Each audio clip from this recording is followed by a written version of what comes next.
Very quick market report for you today as we head into the Christmas break. Chickpeas will be digesting a 30% import duty announced in India late yesterday. This has probably already been in the market for some time, and at least a bit of clarity kind of helps the situation somewhat and may create a bit more depth to the bid. We'll be watching that one over the next week or so. Also, cotton has extended its rally, good export sales once again out of the US, and also one to be watching closely over Chrissy. Righto, but most importantly, I've got a little bit of a poem I wrote, pretty topical with traders trying to square up their positions before they all go on holidays. This one's about my mate Zach.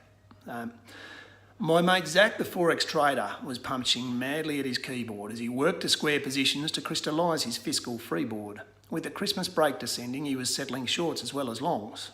Buy the Aussie, sell pound sterling, and put a straddle on the dong. If I can get my mark to market into the healthiest of states, then I can swagger into year end with a bigger bonus than my mates. They'll be choking on their canapes at the office Christmas party when I alight in an Armani suit from my lime green Maserati. Yep, my mate Zach was the full bottle with an extremely shiny bum. He'd studied Gann fans, Fibonacci, and he drank Veuve Clicquot and Mum. So at 3:30 on Christmas Eve, with his trading almost done, he thought, why not loosen up a bit? A bloke has earned a bit of fun. But as he polished up his cufflinks for a night out on the town, he got caught up in the moment and forgot to shut his laptop down. Now, I'm not one to criticise. I don't always get things right, but what sort of bloody pelican doesn't call Christmas Eve a night?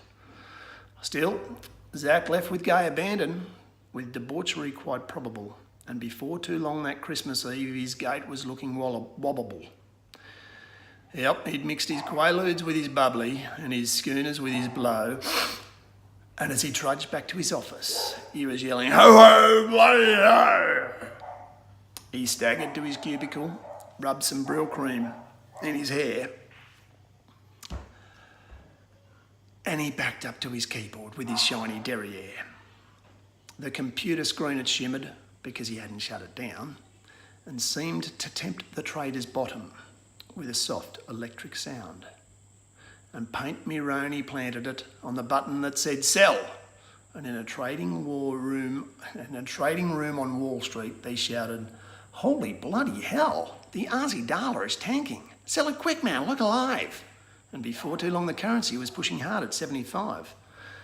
Meanwhile, a quant at his desk in Sweden saw the trend and wanted in. He quickly dialed up his broker. Sven, the Aussie's in the bin. Sell it quickly, buy some Bitcoin.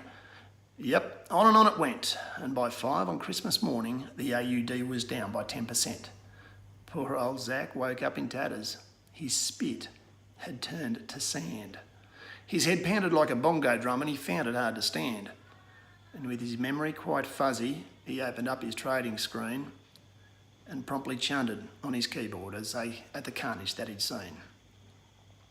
So as you wake this Christmas morning and you greet the Yuletide sun, if the Aussie's trading lower, you can thank a shiny bum. Merry Christmas, everyone. Have a great new year, and it will be about. But yeah, if I don't speak to you, have a good one.